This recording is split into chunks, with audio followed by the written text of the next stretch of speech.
Hello and welcome to the video. In this video we're going to be taking a look at this thing here. This is the latest antenna from the guys at MenaceRC. Now I use a lot of MenaceRC equipment already. I quite like the pagoda antennas and I really like their patch antennas, and their pagoda antennas with the patch antennas is what I have on the majority of the kit here when I'm not using the cheap and cheerful IonWay circular polarized antennas.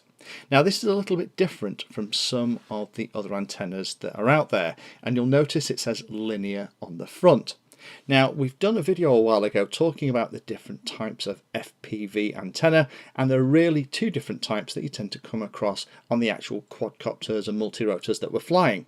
The first is the standard circular polarized style, and that is what pretty much everyone's flying these days. That's because it's a nice round emission of signal, and as you twist and roll around with your multirotor, it doesn't really matter, you still get a good reception from it.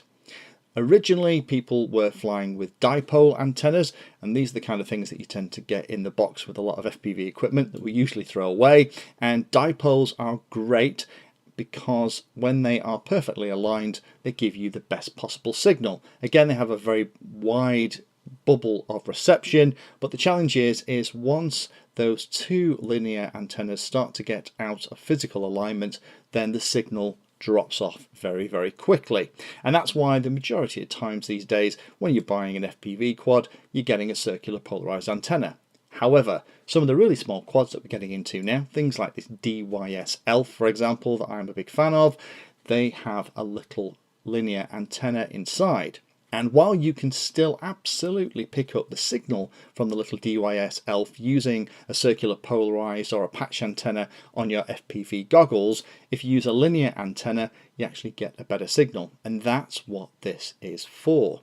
By using one of these you're going to get about, from the testing I've seen, about 39, 40, 42% increase in range or fidelity of the actual FPV signal that's coming back, rather than being able to hear the FPV signal in 360 degrees all around itself.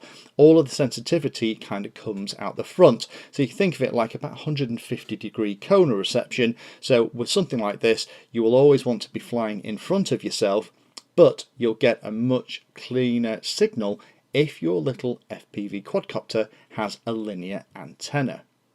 The other reason I've seen that people are starting to use these is people are taking the circular polarized antennas off the very small quadcopters, particularly those that are brushed where weight is an absolute premium, and replacing those heavier circular polarized antennas with little dipole antennas instead, and saving themselves 6 or 7 grams, which might not sound like a lot, but it can be all the difference, particularly if you're racing these little brushed quadcopters.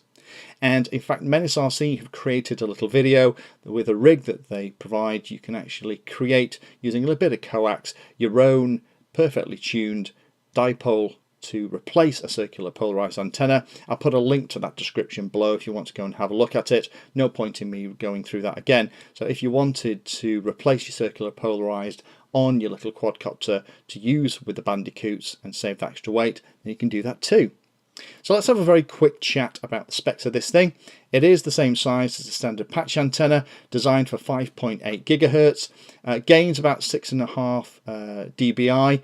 It changes, obviously the cone of reception, as I've said, is kind of about 150 degrees straight out the front, but as you get more face on to the antenna, that goes up dramatically. And remember, every change of 3 dB is actually twice the signal.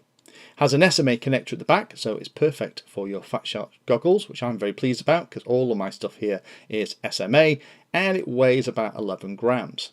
The way that I've been using this is, I think the perfect way to use this is with a little diversity setup, where you either have 2 of these on the sides of your goggles. So here are my Fat Shark HD3s with the Holobro diversity setup that we installed in another video, and the way that I've been testing these, which seems to work really well, is just replace each of these antennas with one of these Bandicoots, because the way it seems to work is their cone of reception actually overlaps each other, and that way I can also kind of fly slightly behind myself and still get a really clear image.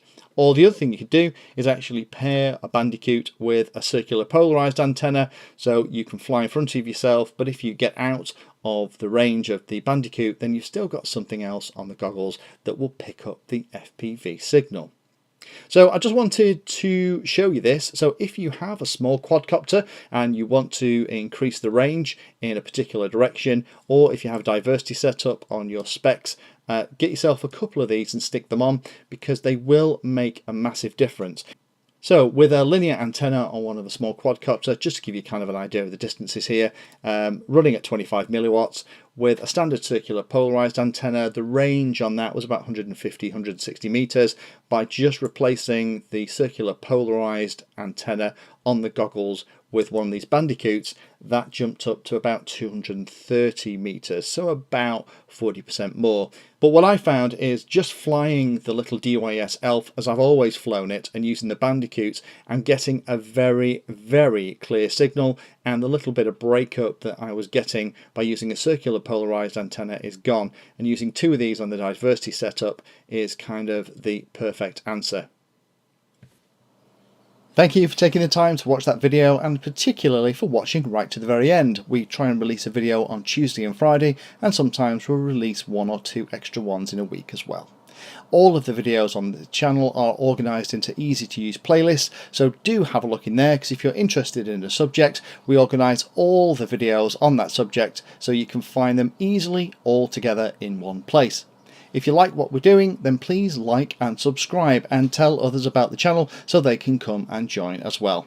We're available in all of the usual social media places, particularly in places like Instagram, Twitter, and we also share all of our 3D designs on Thingiverse.